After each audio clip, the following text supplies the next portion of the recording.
Assalamualaikum warahmatullahi wabarakatuh. Ketemu lagi dengan Cak YouTube Edelweiss. Di sini saya akan berbagi kisah misteri di mana saya pernah disembunyikan 5 jam perjalanan. Ya, disesatkan. Ini kisah nyata dengan teman saya pada waktu itu. 5 jam perjalanan pakai motor dan bensinnya itu cukup 1 liter, cuma 1 liter ya, gak masuk akal. 1 liter itu 1 jam mungkin sudah habis, tapi ini 5 jam. Nah, kisahnya nanti kita akan kisahkan. Sebelumnya sahabat Edelweiss minta tolong ya, yang belum subscribe channel Cak YouTube Edelweiss, minta tolong di subscribe channel Cak YouTube Edelweiss. Oke sahabat Edelweiss, langsung saja. Kisahnya seperti ini. Pada waktu itu tanggal 30 Juli 2017, sekitar tanggal seperti itu, hari Ahad ya, tepatnya hari Ahad, saya dan teman saya ke Ngawi, ke Pondok Gontor Ngawi Putri ya.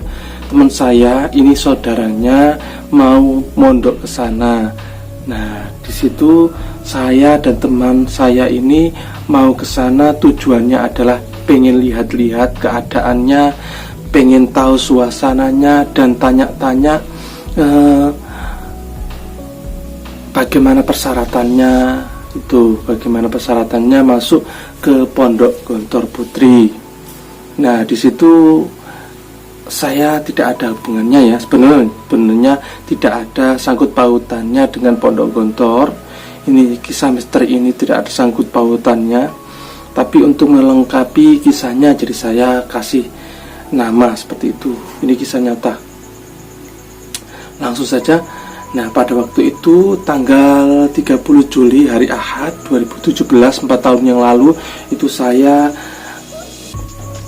dan teman saya ke Gontor Putri pada pagi hari, dan di sana sampai Mengawi, Pondok Gontor Putri Ngawi itu sekitar jam 12 siang atau jam 1 seperti itu. Nah, setelah saya melihat-lihat suasana di sana, kondisi dan tanya-tanya di sana, dan setelah itu saya sholat zuhur dan asar. Nah, di situ saya diskusi dengan teman saya, waktu yang luang ini mungkin enaknya kita pergunakan untuk wisata mungkin. Jadi kita melihat-lihat, browsing di internet ya, wisata apa di Ngawi yang dekat dengan Pondok Gontor. Jadi saya melihat, browsing di internet, ternyata air terjun Serambangan yang dekat, mungkin 1,5 jam lah dari Pondok Gontor Guri. Oke, ini mungkin saya ke sana saja dengan teman saya. Setelah itu, singkat cerita, saya langsung ke sana pada waktu itu pukul 3 mungkin sampai sana. Pukul 3 sore sampai sana. Setelah itu kita registrasi dan naiknya itu jalan kaki untuk menuju air terjun Serambangan. Itu kita naik jalan kaki. Lokasi Serambangan itu di Jogorogo, Kecamatan Jogorogo. Perjalanan 1 jaman 40 menitan lah untuk mencapai air terjun itu. Setelah kita sudah puas melihat keadaan, di situ air terjun itu kaki Gunung Lawu ya, lokasinya di kaki Gunung Lawu. Setelah itu saya turun, setelah sudah puas saya turun dari air terjun itu. Singkat cerita, saya sudah sampai di base camp pada pukul jam 5 sore, sekitar jam 5 sore, menjelang maghrib. Jadi menjelang maghrib saya pulang dari air terjun itu. Saya pulang naik motor, tidak ya, sudah tahulah mungkin 1 kilo 2 kilo sudah hafal perjalanannya. Jadi kita tidak pakai peta atau tanya-tanya Dan di perjalanan kita melihat bensinnya itu, sepeda motor itu cuma 1 liter ya. Jadi kita melihat bensin sepeda motor saya itu 1 liter. Pada waktu itu saya melihat-lihat di kampung-kampung sana, barangkali ada yang jual. Ternyata tidak ada yang jual. Setelah itu kita jalan terus. Di sana ada jalan lebar gitu. Mungkin jalan kecamatan lah, bisa muat dipakai 2 mobil gitu, kecamatan. Dan di sana tidak ada yang jual lagi. Setelah itu ada perempatan, kita terus saja. Terus ternyata di sana itu kampung gitu loh. Jalannya pun jalan kampung. Terus kita terus saja sambil kita melihat Google Map. Ternyata Google Map-nya tidak bisa karena suasananya di sana itu pegunungan, bukit, jadi tidak bisa melihat Google Map. Sinyalnya tidak ada. Jadi kita terus saja. Perjalanan uniknya, jalannya itu terus lurus terus. Tidak ada samping kanan atau kiri atau perapatan atau pertigaan, tidak ada. Jadi terus tuh. Ya, posisi itu saya sambil melihat-lihat kampung. Ada kampung, ya ada kampung, tapi tidak ada yang jual bensin. Terus saja kita kembali pun sama, mungkin pikiran kita jauhnya sama, dan terus juga tidak tahu gitu. Jadi kita terus saja tidak menghiraukan jalan itu. Nah, kita ketemu kampung lagi. Kampung ini kondisinya itu seperti 90-an suasananya, tapi masih ada listrik.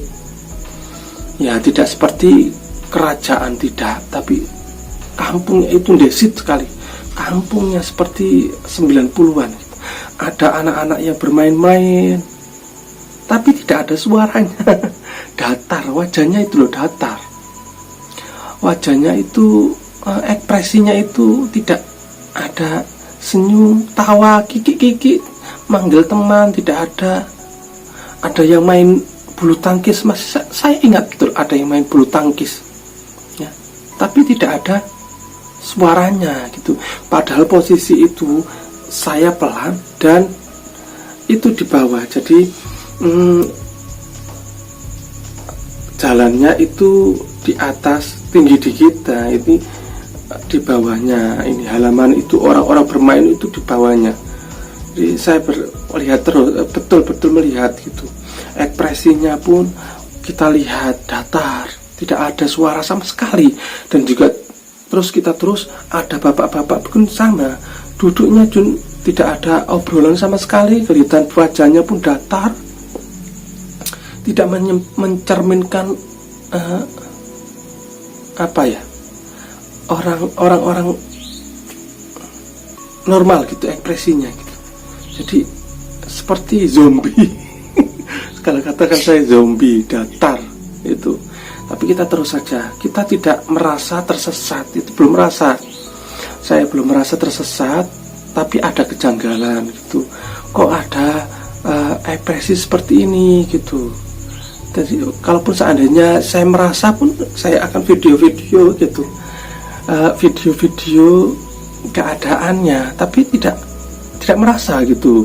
Nah, itu baru kampung ini terus saja saya. Perjalanannya itu terus, nggak ada jalan belok-belokan. Ada, kita pernah belok sebentar itu, ada belokan tapi buntu. Nah, tapi terus jalannya terus. Setelah itu naik gunung, bukit, turun bukit, naik bukit, turun bukit. Itu baru kita merasakan bahwa itu benar-benar saya tersesat. Nah, waktu itu saya berdoa, terus zikir terus. Lucunya saya juga pernah berdoa seperti ini. Ya Allah, gak apa-apa disesatkan, tapi kembalikan di jalan raya. Jangan sampai dikembalikan di alam dunia itu, di hutan-hutan, tengah hutan-hutan. Kan lucu ya, di tengah hutan-hutan sepedanya di tengah hutan, itu kan repot juga ya saya. Jadi saya berdoa seperti itu. Dan pada waktu itu 1 liter, masih 1 liter bensinnya, 1 liter, saya pun berdoa, ya Allah, amankan bensin saya sampai tujuan saya, jangan sampai tersesat di hutan, bensin pun habis, ya Allah tolonglah. Sambil berdoa, sambil zikir, dan akhirnya kita sampai di Bojonegoro. Bojonegoro itu di wisata apa ya, lupa, wisata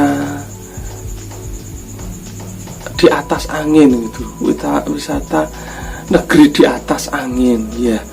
Kenapa kok sampai di situ gitu loh. Itu pukul jam 9 malam, jam 9 malam atau jam setengah 10, sekitar seperti itu.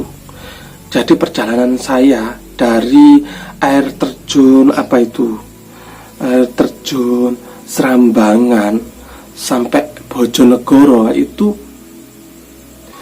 4,5 jam itu. Kenapa saya yakin bahwa itu tersesat, saya disembunyikan jalannya, disembunyikan jalannya. Yang pertama yaitu bensin. Jadi bensin saya 1 liter nggak mungkin kalau sampai 5 jam perjalanan, itu nggak mungkin. 1 jam perjalanan itu sudah bersyukur. Nah ini 5 jam perjalanan, itu yang membuat saya yakin bahwa saya disembunyikan dengan teman saya. Yang kedua yaitu kampung-kampung. Saya dan teman saya itu cuma melewati beberapa kampung gitu. Kalau saya melihat browsing di peta, ternyata banyak kampung, bahkan kita melewati kota-kota gitu, kota-kota dan kampung-kampung. Nah, kita itu berapa kampung, mungkin sekitar 4 kampung atau 5 kampung gitu.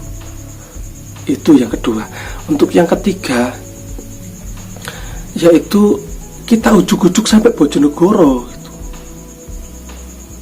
Kok harusnya itu ada jalan provinsi besar untuk memisahkan antara Bojonegoro dengan Ngawi. Nah ini tidak gitu, ujuk-ujuk saya sudah sampai di Bojonegoro. Itu 3. Untuk yang 4, ekspresinya itu loh, ekspresinya, suasananya itu mendukung sekali. Dan kelima ini perjalanannya itu harusnya kan 2,5 jam kalau di peta antara air terjun Serambangan sampai Bojonegoro, wisata negeri di atas angin itu 2,5 jam. Nah ini 4,5 jam kan banyak. Kalau seandainya molor pun 3 jam. Nah ini perasaan saya itu cuma 2,5 jam. Jadi saya 4,5 jam itu perasaan sepeda motoran itu cuma 2 jaman, 2,5 jam gitu. Itu yang unik sekali.